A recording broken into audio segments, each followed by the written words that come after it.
اقرأوا القرآن لكتاب الله. بالله من الشيطان الرجيم. بسم الله الرحمن الرحيم. سأل سائل بعذاب واقع للكافرين ليس له دافع من الله ذي المعارج تعرج الملائكة والروح إليه في يوم كان مقداره 50,000 سنة فاصبر صبرا جميلا إنهم يرونه بعيدا ونراه قريبا يوم تكون السماء كالمهل وتكون الجبال كالعهن ولا يسأل حميم حميما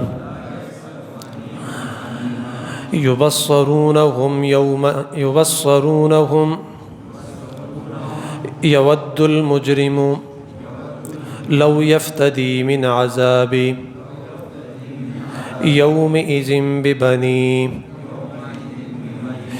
وصاحبته وأخيه وفصيلته التي تؤويه ومن في الأرض جميعا ثم ينجيه كلا إنها لظى نزاعة للشوى تدعو من أدبر وتولى وجمع فأوعى إن الإنسان خلق هلوعا إذا مسه الشر جزوعا وإذا مسه الخير منوعا إلا المصلين الذين هم على صلاتهم دائمون والذين في أموالهم حق معلوم للسائل والمحروم والذين يصدقون بيوم الدين والذين هم من عذاب ربهم مشفقون إن عذاب ربهم غير مأمون والذين هم لفروجهم حافظون إلا على أزواجهم أو ما ملكت أيمانهم فإنهم غير ملومين فمن ابتغى وراء ذلك فأولئك هم العادون والذين هم لأماناتهم وعهدهم راعون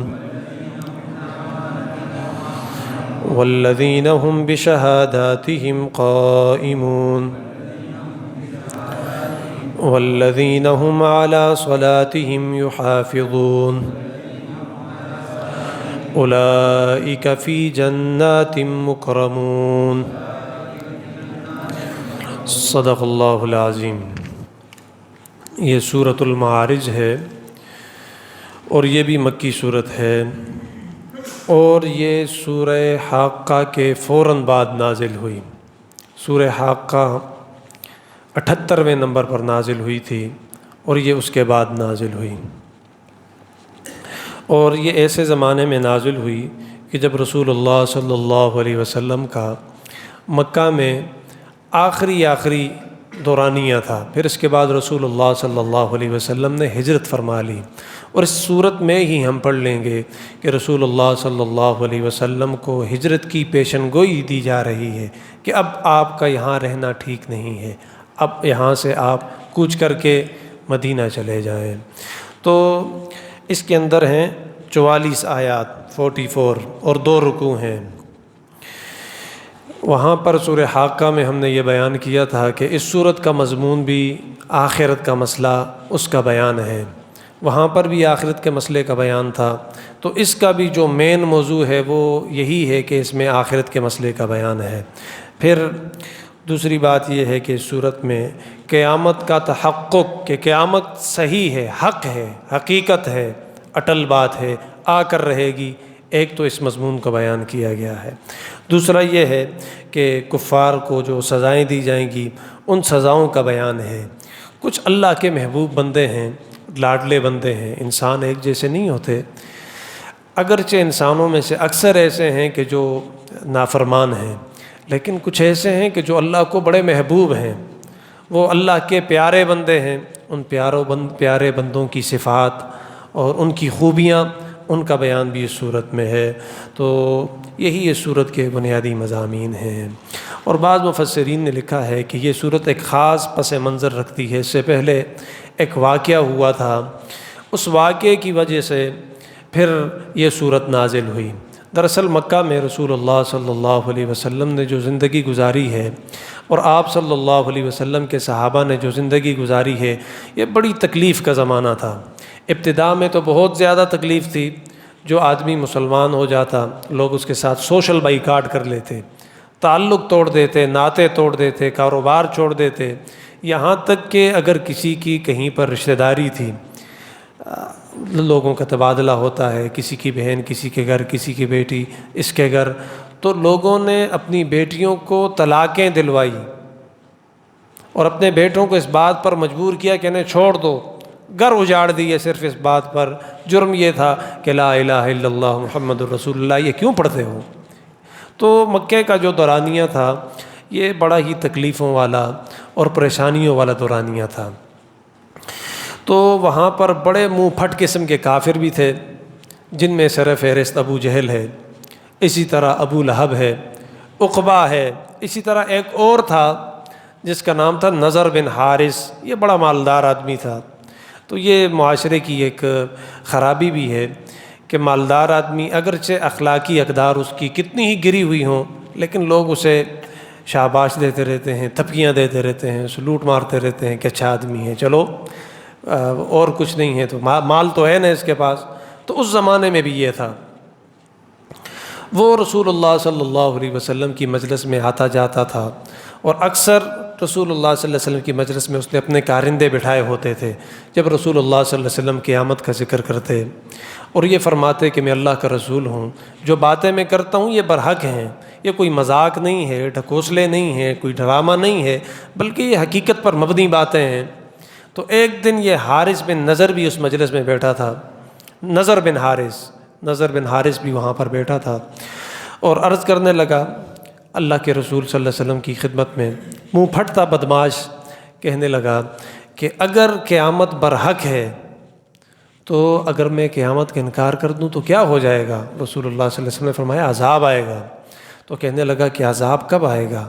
اس کا دن بھی بتا دو، اور یہ اس کی اپنے لیے خود بد دعا کرنا سورہ انفال میں ذکر ہے، اللہم ان کان ھذا ھو الحق فامطر علینا حجارۃ من السماء، کہ اللہ اگر یہ حق ہے پیغمبر اور اس کی باتیں حق ہیں تو پھر آسمان سے ہماری طرف پتھر برسا دینا۔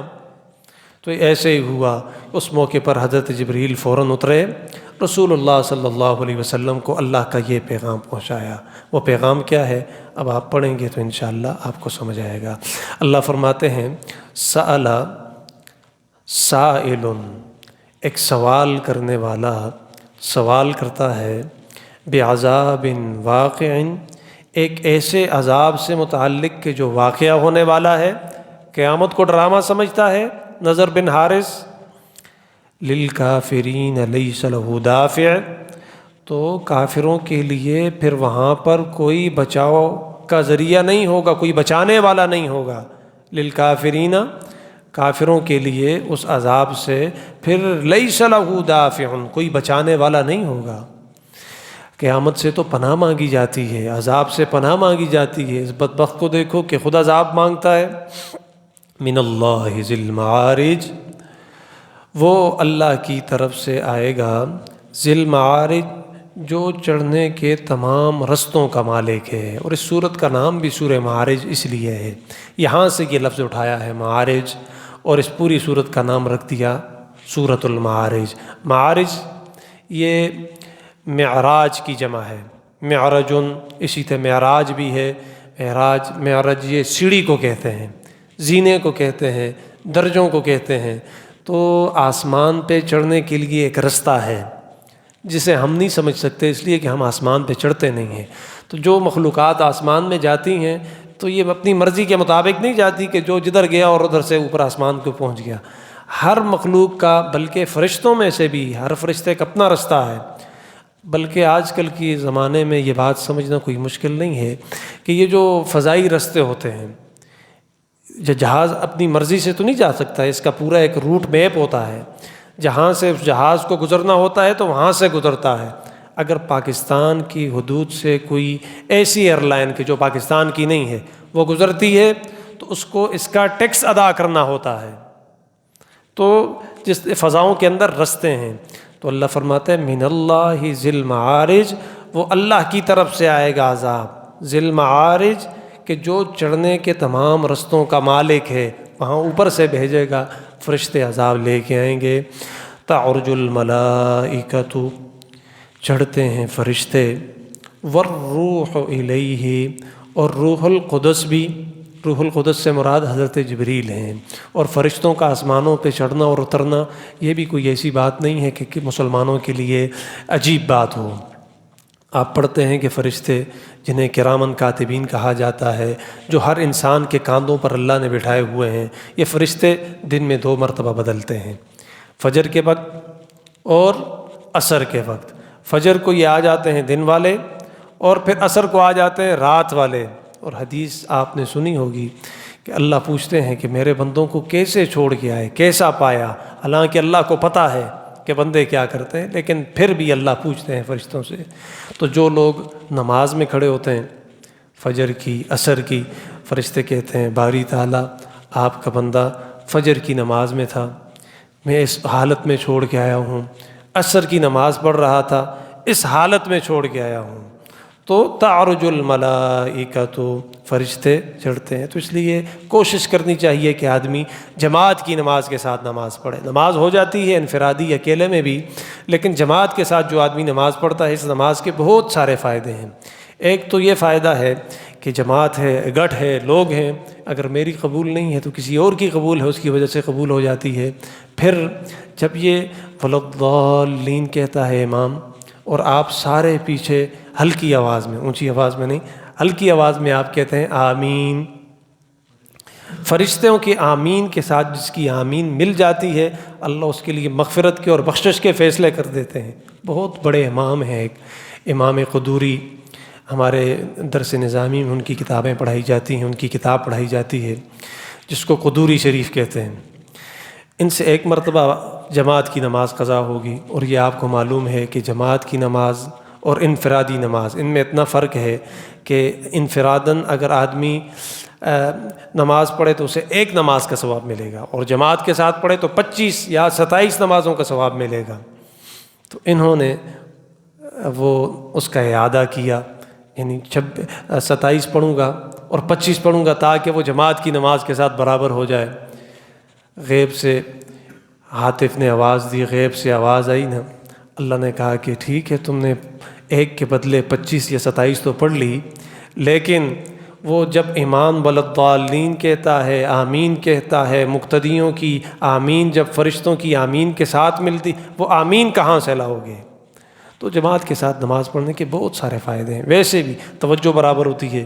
پھر ہماری نمازیں سبق بھی ٹھیک نہیں ہے، بہت سارے مسئلے، یہاں تو امام ہوتے ہیں تو وہ کہتے ہیں نا کہ سب کچھ امام کے کاندھوں پر ہوتا ہے، تو اس چیز کا اہتمام کرتا ہے تو آدمی بہت ساری برائیوں سے اور خامیوں سے بچا رہتا ہے۔ تو جماعت کی نماز کا اہتمام کرنا چاہیے۔ لیس لہ دافع من اللہ ذی المعارج تعرج الملائکۃ والروح الیہ فی یوم کان مقدارہ 50,000 سنہ، تعرج چڑھتے ہیں، الملائکۃ فرشتے، والروح اور روح القدس بھی، الیہ اس کی طرف، آسمان کی طرف یا اللہ کی طرف، فی یوم کان مقدارہ 50,000 سنہ، ایسے دن کہ جس کی مقدار 50,000 سال ہے، 50,000 سال، یعنی قیامت تک قیامت والا دن آ جائے گا، یہ فرشتے جو روزانہ نیچے سے اوپر جاتے ہیں اور اوپر سے نیچے آتے ہیں، یہ ویسے نہیں آتے، یہ کچھ لے کے جاتے ہیں اور کچھ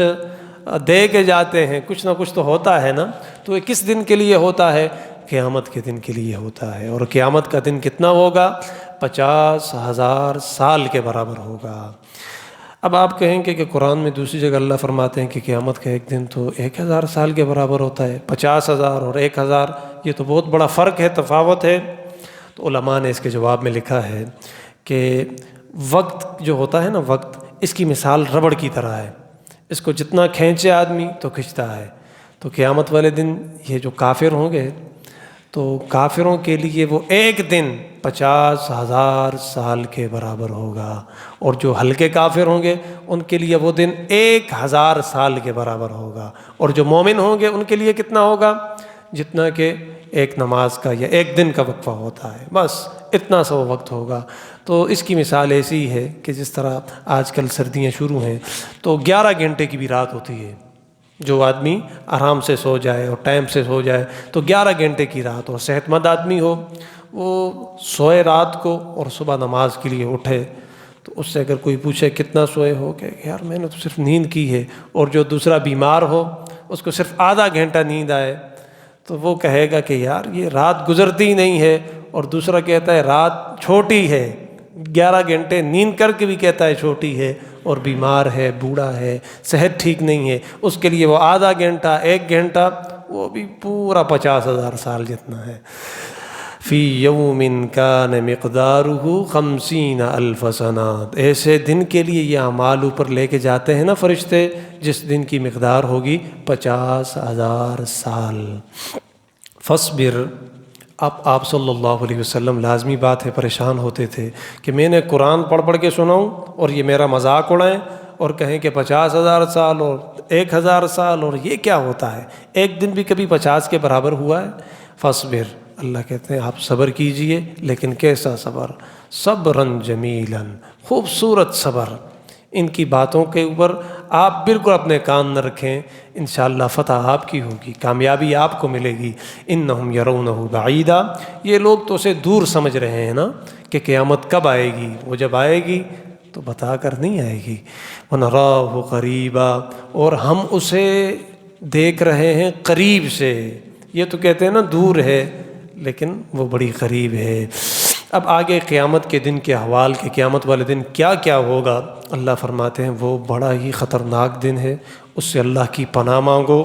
یوم تکون السماء کالمہل، جس دن آسمان اس طرح ہوگا، کالمہل، جس طرح کے پگھلا ہوا تانبا ہوتا ہے اس طرح ہوگا، یا جس طرح تیل کی تلچھٹ ہوتی ہے، تیل کے نیچے بوتل میں جو گند وغیرہ رہ جاتا ہے نا، تو یہ آسمان جو ابھی ہمیں نیلا نظر آتا ہے اور بالکل صاف ستھرا نظر آتا ہے، قیامت والے دن یہ دھواں دھار ہو جائے گا، جس طرح وہ تیل کی گندگی ہوتی ہے نا، وہ پگھلے ہوئے تانبے کی طرح اس طرح ہو جائے گا۔ وَتَكُونُ الْجِبَالُ كَالْعِهْنِ، اور قیامت والے دن یہ پہاڑ جن کے اوپر جا کے اور تم اپنی سیلفیاں بناتے ہو اور تصویریں لیتے ہو اور مزے اڑاتے ہو اور ہوائیں لگاتے ہو، یہ کیسے ہوں گے؟ اور یہ پہاڑ رنگین روئی کی طرح ہو جائیں گے۔ وَتَكُونُ الْجِبَالُ، اور ہو جائیں گے پہاڑ كَالْعِهْنِ، رنگین روئی کی طرح۔ پہاڑ مختلف طرح کے ہوتے ہیں نا، سرخ ہیں، سیاہ ہیں، سفید ہیں، کیسے کیسے ہیں، تو اس طرح اڑیں گے کہ جس طرح روئی اڑتی ہے۔ وَلَا يَسْأَلُ حَمِيمٌ حَمِيمًا، اور اس قیامت والے دن کوئی نہیں پوچھے گا جگری دوست اپنے جگری دوست کو، لوگوں سے اپنے دوستانے اور اپنے یارانے، اپنی سنگتیں وہاں بھول جائیں گی۔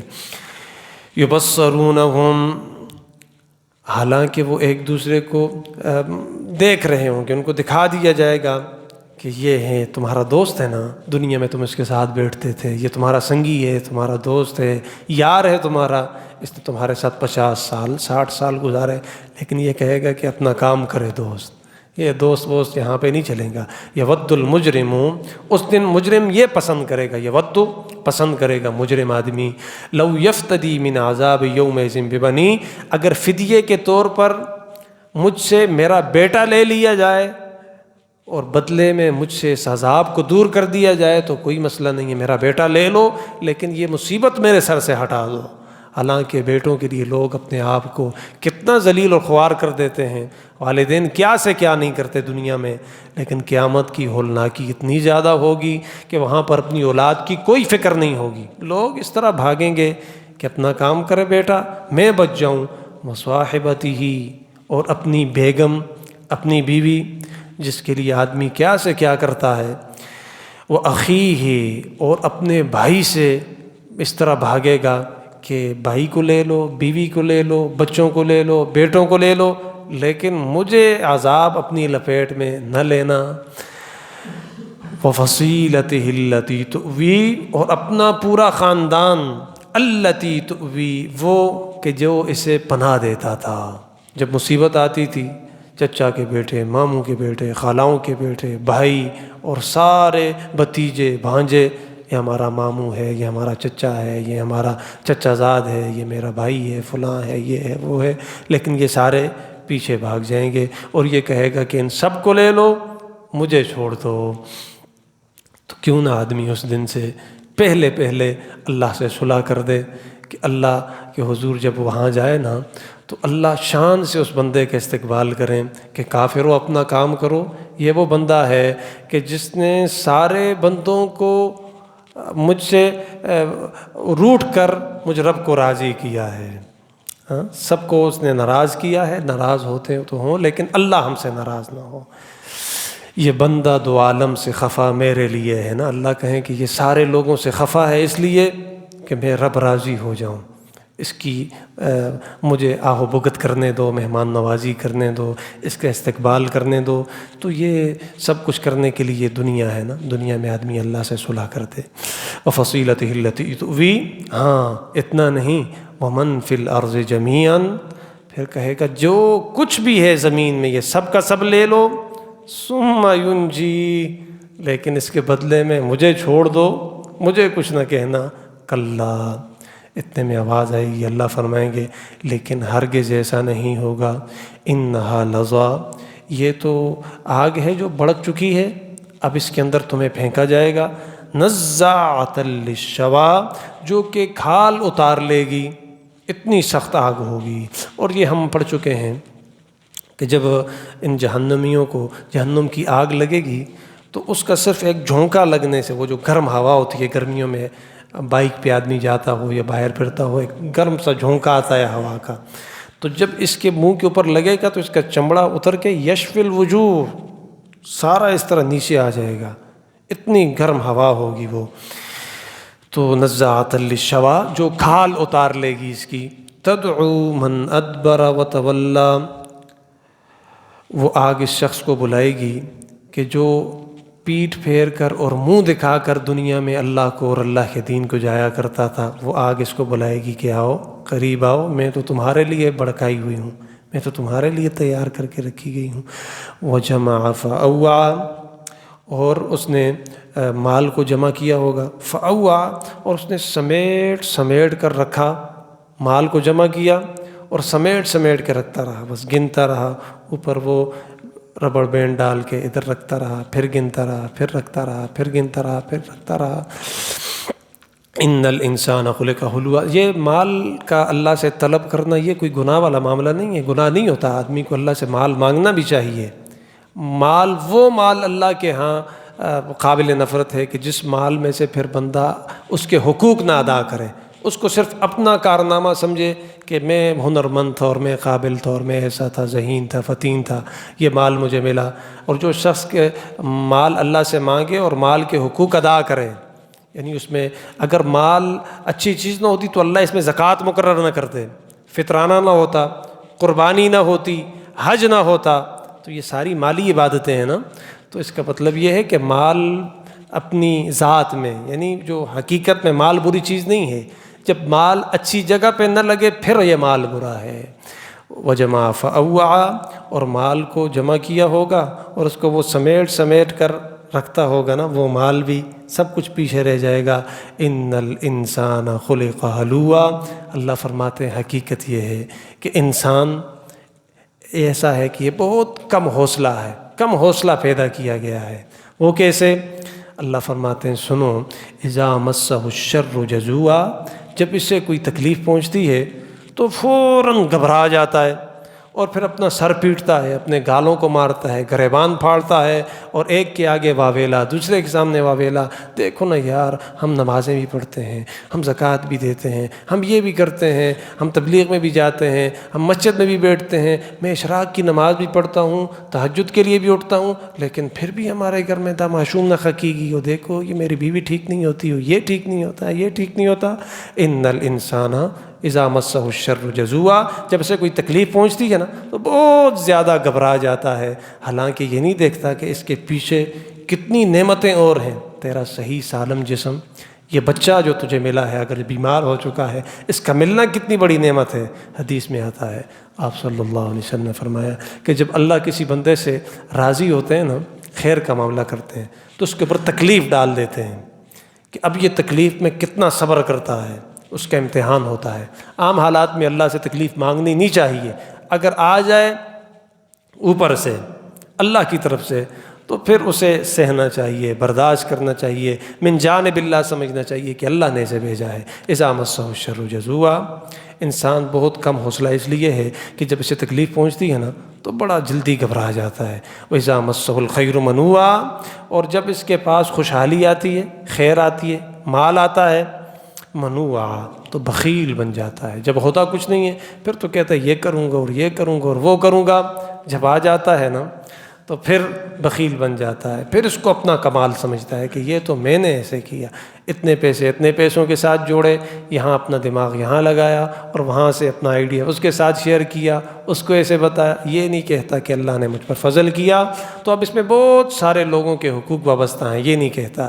اذا مسہ الخیر منوعا، جب اس سے کوئی خوشحالی پہنچتی ہے، مال ملتا ہے، دولت آتی ہے، تو یہ فوراً بخیل ہو جاتا ہے، سانپ بن کے اس کے اوپر بیٹھ جاتا ہے۔ اللہ فرماتے ہیں الا المصلین، مگر سارے لوگ ایسے نہیں ہیں، انسان برابر نہیں ہے، پانچوں انگلیاں برابر نہیں ہیں، ان میں کوئی چھوٹی ہے، کوئی لمبی ہے، کوئی موٹی ہے، کوئی نیچی ہے، کوئی اوپر ہے، تو اسی طرح سارے انسان بھی برابر نہیں ہیں۔ یہ تو وہ لوگ ہیں کہ جو بدبخت ہیں، کچھ اللہ کے محبوب بندے ہیں۔ کون ہیں وہ؟ اللہ فرماتے ہیں الا المصلین، سوائے ان لوگوں کے کہ جو نمازی ہیں، وہ ایسے نہیں ہیں جو نمازوں کا اہتمام کرتے ہیں۔ اور نماز کا اہتمام کرنا یہی ہوتا ہے نا کہ آدمی ان ساری چیزوں پر عمل پیرا ہو، کہ مال کے حقوق بھی ادا کرے، اپنی اولاد کے حقوق بھی ادا کرے۔ نماز کا تو اصل مقصد یہ ہے نا کہ وہ اپنا سر جب جھکائے تو سر جھکانے کا مطلب یہ نہیں ہے کہ سبحان ربی الاعلیٰ کہہ دیا اور قصہ ختم ہو گیا۔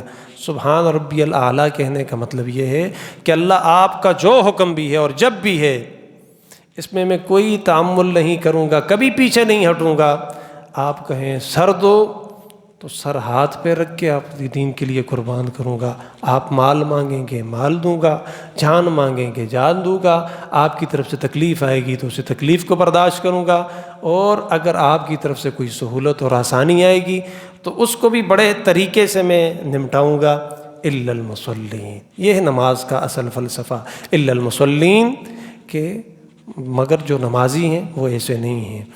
الذین هم علی صلاتہم دائمون، وہ نمازی کہ جو اپنی نمازوں میں بڑی پابندی کرتے ہیں۔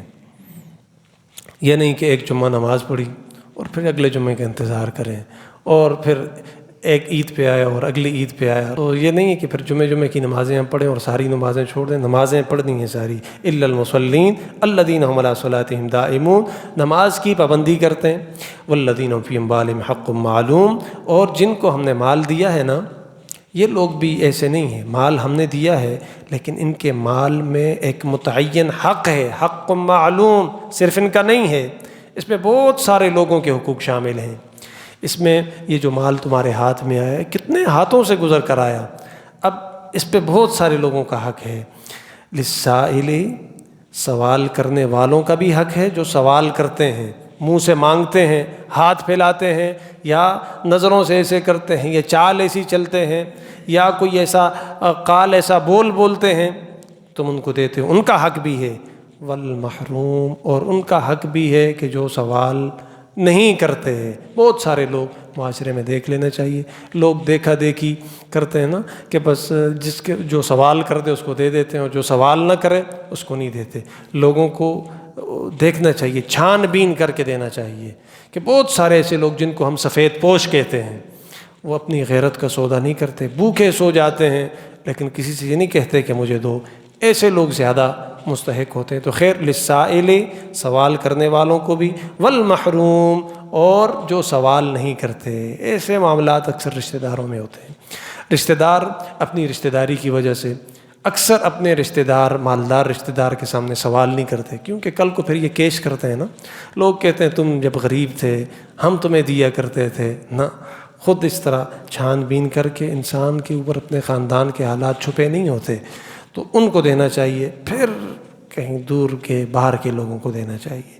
والذین یصدقون، اور صرف زکوٰۃ کے ادا کرنے سے مال کا حق ادا نہیں ہوتا۔ آپ صلی اللہ علیہ وسلم نے فرمایا، بخاری شریف میں ہے، ان فی المال حقا سوى الزکوٰۃ، تمہارے مال میں حق ہے زکوٰۃ کے علاوہ، نفلی صدقات کرو اور خیر خیرات کرو، دوستوں کی دعوت کرو، کچھ نہ کچھ کرو، لیکن صرف زکوٰۃ کے تمے پر نہ بیٹھو۔ زکوٰۃ تو خود ادا کرو گے ورنہ جہنم کا ایندھن بنو گے۔ والذین یصدقون بیوم الدین، اور وہ لوگ بھی ہیں جن کو عذاب نہیں ہوگا۔ وہ کون ہیں؟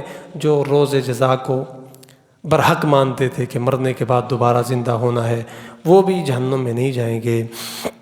والذین هم من عذاب ربهم مشفقون، اور وہ لوگ کہ جو اپنے رب کے عذاب سے ہمیشہ ڈرتے رہتے تھے کہ کہیں ایسا نہ ہو جائے کہ اللہ کا عذاب ہر وقت، اللہم ربنا آتنا فی الدنیا حسنہ وفی الآخرۃ حسنۃ وقنا عذاب النار، اب اس کی پناہ مانگتے تھے نا عذاب سے بچنے کی۔ ان عذاب ربہم غیر مأمون، اللہ فرماتے ہیں بے شک ان کے رب کا عذاب ایسا نہیں ہے کہ جس سے آدمی بے خوف ہو جائے۔ اللہ کے عذاب سے تو ڈرنا چاہیے، اس کو للکارنا نہیں چاہیے، چیلنج نہیں کرنا چاہیے، ہم تو عذاب کو خود مانگتے ہیں نا۔ والذین هم لفروجہم حافظون، اور وہ لوگ بھی اللہ کے نافرمان نہیں ہیں کہ جو اپنی فروج کی، اپنی شرمگاہوں کی حفاظت کرتے ہیں۔ الا، ہاں مگر، علی ازواجہم، اپنی بیویوں کے لیے ان کی شرمگاہ تو حلال ہوتی ہے۔ او ما ملکت ایمانہم، یا ان کی کہ جو ان کی ملکیت میں آ چکی ہیں باندیاں بن کریں، ان کے ساتھ وہ اس طرح کے تعلقات رکھتے ہیں، تو اس پر تو آدمی کو گناہ نہیں ہوتا، کیونکہ ان کے وہ حق نکاح میں آ چکی ہیں، عقد میں آ چکی ہیں۔ اور باندیوں والا فلسفہ میں نے آپ کے سامنے عرض کر دیا تھا، فإنہم غیر ملومین، کیونکہ یہ ایسے لوگ ہیں کہ ان پر کوئی ملامت نہیں ہے، اپنی بیوی کے ساتھ تعلق ہے، ان دونوں کی شرمگاہیں ایک دوسرے کے لیے دیکھنا اور سب کچھ کرنا جائز ہوتا ہے۔ فمن ابتغى وراء ذلك، البتہ اس کے علاوہ جو اور طریقۂ کار اختیار کریں، فأولئک هم العادون، اللہ فرماتے ہیں یہ ہیں وہ لوگ کہ جو حد سے تجاوز کرنے والے ہیں، اپنی بیویوں کو، اپنے باندیوں کو، ان کو چھوڑ کر دوسروں کی درک میں لگے رہیں، ان کے پیچھے پڑے رہیں، یہ ہیں حد سے تجاوز کرنے والے۔ والذین هم لأماناتهم وعہدہم راعون، اور وہ لوگ اپنی امانتوں کی اور اپنے وعدوں کی، اپنے عہدوں کی رعایت رکھتے ہیں۔ امانت کوئی رکھے، خیانت نہیں کرتے، وعدہ کریں وعدے کی خلاف ورزی نہیں کرتے۔ والذین هم بشہاداتہم قائمون، اور وہ لوگ اپنی گواہیوں کو ٹھیک ٹھیک دیتے ہیں۔ یہ نہیں کہ داڑھی اس لیے رکھی ہے کہ عدالت میں گواہی دوں گا اور 50,000 روپے مل جائیں گے، 20,000 روپے۔ بعض سارے لوگوں کا کاروبار یہ ہے۔ ہم یہاں گئے تھے عدالت میں کسی کام کے لیے، تو وہاں پر بہت سارے لوگ، ہمیں لوگوں نے بالکل متشرع تسبیح لی ہوئی ہاتھ میں، مسواک یہاں پہ لٹکائی ہوئی، تو یہ 2 جگہوں پہ گواہی دے کے آیا آج کے دن، اور 20,000 روپے لے لیے۔ اس حلیے کو غلط استعمال نہیں کرنا چاہیے، چہرے پہ رسول اللہ کی سنت ہے۔ ویسے بھی یہ چہرہ بڑا مبارک چہرہ ہے، جب سنت ہو، اس کے اوپر پگڑی ہو، ٹوپی ہو، ان چیزوں سے اس کا تقدس اور بڑھ جاتا ہے۔ والذین هم بشہاداتہم قائمون، اور وہ اپنی گواہیوں کو ٹھیک ٹھیک دیتے ہیں۔ والذین هم علی صلاتہم یحافظون، اور وہ اپنی نمازوں کی پوری حفاظت کرتے ہیں۔ پوری حفاظت کا مطلب یہ ہے کہ اہتمام سے، ہاں صرف سر سے بوجھ نہیں اتارتے، پڑھنے کے بعد پھر اللہ کے حضور آہو زاری کرتے ہیں، التجا کرتے ہیں کہ یا اللہ اس کو قبول بھی فرما۔ اس لیے حدیث میں آتا ہے آپ صلی اللہ علیہ وسلم کی یہ دعا تھی، آپ صلی اللہ علیہ وسلم جب نماز پڑھتے تھے اس کے بعد حضور یہ دعا فرماتے تھے کہ یا اللہ اس نماز کو قبول فرما، اور یہ عام دعا بھی ہے، ربنا تقبل منا انک انت السمیع العلیم۔